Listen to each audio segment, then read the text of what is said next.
अगर आपको कहा जाए कि दुनिया के सबसे महान फुटबॉल खिलाड़ियों में से एक की कहानी एक ऐसे बच्चे से शुरू होती है जिसके घर में कभी कभी खाना तक पूरा नहीं होता था, तो शायद ये विश्वास करना मुश्किल लगे। लेकिन यही सच्चाई है। क्रिस्टियानो रोनाल्डो की कहानी सिर्फ गोल और ट्रॉफियों की कहानी नहीं है। ये भूख, दर्द, अनुशासन और एक ऐसे सपने की कहानी है जिसे किसी भी कीमत पर छोड़ने का सवाल ही नहीं था। 5 फरवरी 1985 पुर्तगाल के अटलांटिक महासागर में बसे एक छोटे से द्वीप मदिरा के शहर फुंचाल में एक गरीब परिवार में एक बच्चे का जन्म हुआ। उसका नाम रखा गया क्रिस्टियानो रोनाल्डो दोस सैंतोस अवेइरो। उसके पिता जॉस दिनीस अवेइरो नगर पालिका में माली का काम करते थे और एक छोटे फुटबॉल क्लब में किटमैन भी थे। उसकी मां मारिया डोलोरेस एक कुक और सफाई का काम करती थीं। घर में 4 बच्चे थे और पैसे हमेशा कम पड़ते थे। रोनाल्डो का बचपन आसान नहीं था। उनका घर छोटा था, कई बार उन्हें एक ही कमरे में सोना पड़ता था। लेकिन उस छोटे से घर में एक चीज बहुत बड़ी थी, और वो था फुटबॉल के लिए पागलपन। छोटा क्रिस्टियानो अक्सर घर से बाहर निकलकर सड़क पर घंटों गेंद के साथ खेलता था। पड़ोसी कई बार शिकायत करते थे कि ये लड़का हर समय गेंद दीवार पर मारता रहता है। लेकिन उसकी माँ उसे कभी रोकती नहीं थी, क्योंकि उन्हें पता था कि यही उसका सपना है। जब वो सिर्फ 8 साल का था तब उसने स्थानीय क्लब अंदोरिन्हा के लिए खेलना शुरू किया। वहां उसके पिता किटमैन थे, इसलिए वो अक्सर मैदान के आसपास ही रहता था। धीरे धीरे कोच और दर्शकों को समझ आने लगा कि इस बच्चे में कुछ अलग है। उसकी गति असाधारण थी, उसकी ड्रिबलिंग अद्भुत थी, और सबसे खास बात यह थी कि वो हार से नफरत करता था। 10 साल की उम्र में वो मदिरा के एक बड़े क्लब नासियोनाल में चला गया। यहां उसकी प्रतिभा और तेजी से निखरने लगी। वो मैदान पर सिर्फ खेलता नहीं था, बल्कि जीतने के लिए खेलता था। लेकिन असली मोड़ तब आया जब पुर्तगाल के बड़े क्लब स्पोर्टिंग लिस्बन की नजर उस पर पड़ी। 12 साल की उम्र में उसे स्पोर्टिंग लिस्बन की एकेडमी में शामिल होने का मौका मिला। लेकिन इसका मतलब था कि उसे अपने परिवार, अपने दोस्तों और अपने पूरे द्वीप को छोड़ना होगा। एक 12 साल का बच्चा अकेला हजारों किलोमीटर दूर लिस्बन चला गया। शुरुआत के महीनों में वो बहुत अकेला महसूस करता था। कई बार वो अपनी माँ को फोन करके रोता था और कहता था कि वो घर वापस आना चाहता है। लेकिन उसकी माँ ने उससे कहा, अगर तुम्हें अपना सपना सच करना है तो तुम्हें मजबूत बनना होगा। स्पोर्टिंग अकेडमी में जीवन बेहद कठिन था। वहां हर खिलाड़ी प्रतिभाशाली था और हर दिन एक नई परीक्षा होती थी। रोनाल्डो को कई बार दूसरे खिलाड़ी उसके मदिरा उच्चारण की वजह से चिढ़ाते थे। लेकिन उसने फैसला किया कि वो जवाब शब्दों से नहीं, बल्कि खेल से देगा। 14 साल की उम्र में एक घटना ने उसकी जिंदगी को हमेशा के लिए बदल दिया। एक दिन क्लास में एक शिक्षक ने उसके उच्चारण का मजाक उड़ाया और गुस्से में आकर रोनाल्डो ने कुर्सी फेंक दी।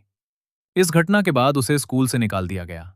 ये एक बड़ा झटका था, लेकिन इसी समय उसने फैसला किया कि अब वो अपनी पूरी जिंदगी फुटबॉल को समर्पित करेगा। कुछ समय बाद डॉक्टरों ने बताया कि उसे दिल की एक बीमारी है जिसका नाम टैकीकार्डिया है।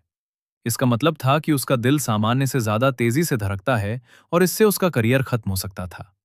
उसकी सर्जरी हुई और कुछ ही हफ्तों बाद वो फिर से मैदान पर लौट आया। अब उसका एक ही लक्ष्य था, दुनिया को ये दिखाना कि वो कौन है। 17 साल की उम्र में उसने स्पोर्टिंग लिस्बन की सीनियर टीम के लिए डेब्यू किया और इतिहास बना दिया, क्योंकि वो एक ही सीजन में क्लब की under 16, under 17, under 18 B team और सीनियर टीम के लिए खेलने वाला पहला खिलाड़ी बन गया। 2003 में एक प्री सीजन मैच हुआ, स्पोर्टिंग लिस्बन और मैनचेस्टर यूनाइटेड के बीच। उस मैच में रोनाल्डो ने इतनी शानदार ड्रिबलिंग और स्पीड दिखाई कि मैनचेस्टर यूनाइटेड के खिलाड़ी खुद अपने मैनेजर सर एलेक्स फर्ग्यूसन से कहने लगे कि हमें इस लड़के को साइन करना चाहिए।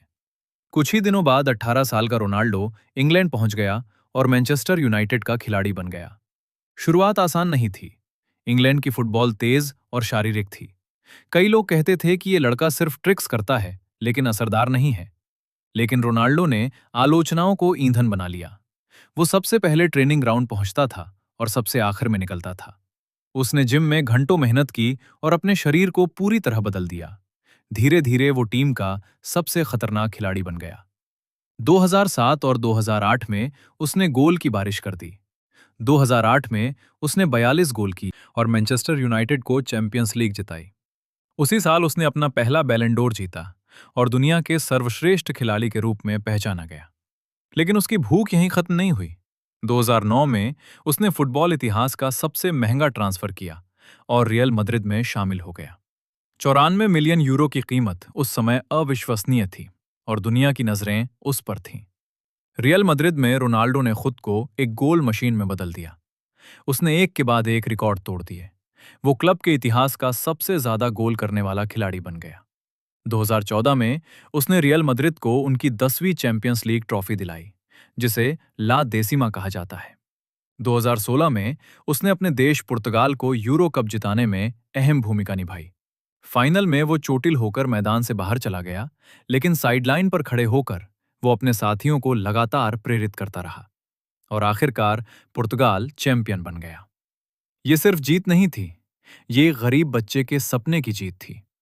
रोनाल्डो की कहानी हमें ये सिखाती है कि महानता जन्म से नहीं मिलती, महानता बनती है हर दिन की मेहनत से, हर दिन की अनुशासन से और हर दिन उस सपने को पकड़ कर रखने से जिसे दुनिया पागलपन कहती है। आज जब दुनिया रोनाल्डो को देखती है तो लोग गोल, रिकॉर्ड और ट्रॉफियां देखते हैं, लेकिन असली कहानी उन सुबहों की है जब वो अकेले ट्रेनिंग करता था, उन रातों की है जब वो अपने परिवार को याद करके रोता था और उन पलों की है जब उसने हार मानने से इनकार कर दिया।